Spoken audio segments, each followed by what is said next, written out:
Beauty is a big industry here in the UAE, and for those who feel they need a little help, there is always the flourishing cosmetic and plastic surgery field. But surgery is not always the best solution, particularly when it comes to the younger generation, as Lucy Taylor finds out. The UAE is often hailed as the GCC's fashion and beauty capital, with people here willing to spend big bucks on looking lovely. Recent figures from the Department of Economic Development show more than 200 billion dirhams was spent on fragrances, beauty and fashion products in Dubai last year. That's up 8% from 2012, positioning the Emirate as one of the highest cosmetic consumption cities in the world. And apparently we aren't stopping at clothing and makeup. Cosmetic and plastic surgeries are also becoming more common, even amongst the younger generation. 8 to 10% of my patients are now below the age of 20. So it used to be like 1 or 2% less, but it's slowly increasing as people get more confident with the doctors here and with the hospitals and with the medical treatment in the UAE. At surgical consultancy for Silica Aesthetics, research conducted earlier this year revealed 15% of teens and university students in the Emirates are turning to plastic surgery to enhance their appearance. You have a lot of plastic surgeons, some of the best plastic surgeons in the world coming to Dubai. So it makes all easier. Instead of traveling abroad to see one of the best doctors, you have him here or her.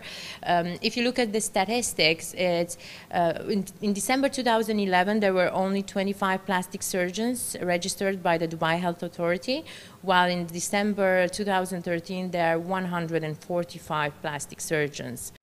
Image consultant Mimi Raad says the media plays a key role in promoting today's appearance-focused culture. Media. What can I say?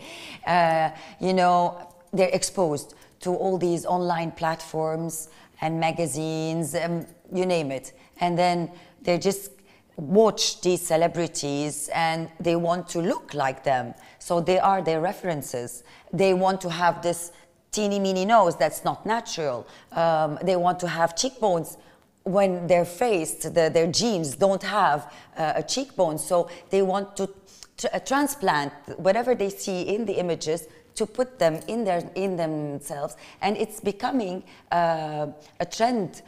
According to Dr. Toledo, plastic surgery can have significant benefits, but also serious long-term consequences. Worst indication for plastic surgery is when you do not do it for yourself, but you do it to please somebody else.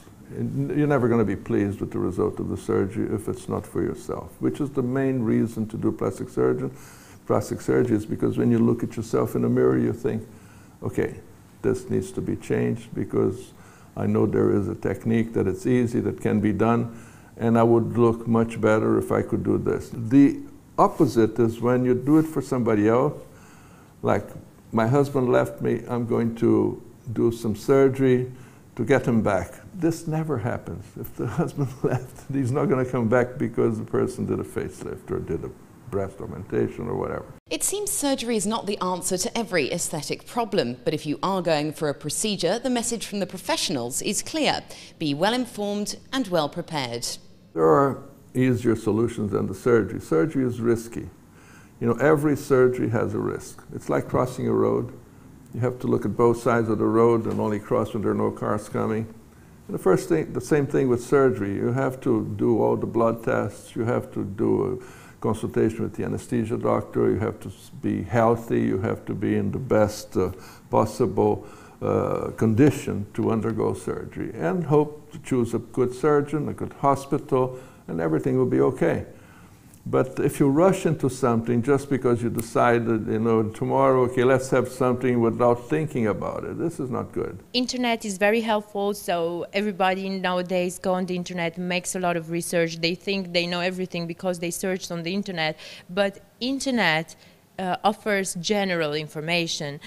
That information can never replace the actual doctor-patient consultation. So I would recommend that they see 2-3 plastic surgeons before they actually proceed. Check a reference that you like, an icon that you like, a fashion icon that you like. forget about the way she looks physically. Just, if you like her style, just go and try to get things that look alike and try them on you. If she has the same body shape or the same skin color, you know, just try things, change your hair, you know, all those small things that you can do without going to extreme surgeries. And then, if you're not convinced, then probably seek the help of a psychologist just to get you through those questions you're asking yourself. With the pressure on to look good and increasingly high-tech surgery on offer, it's no wonder more youngsters and indeed people of all ages are seeking a cosmetic quick fix. But with such potentially serious long-term consequences if something does go wrong, it's worth making sure you're fully prepared and aware of your options before going under the knife. This is Lucy Taylor for UAE Weekly.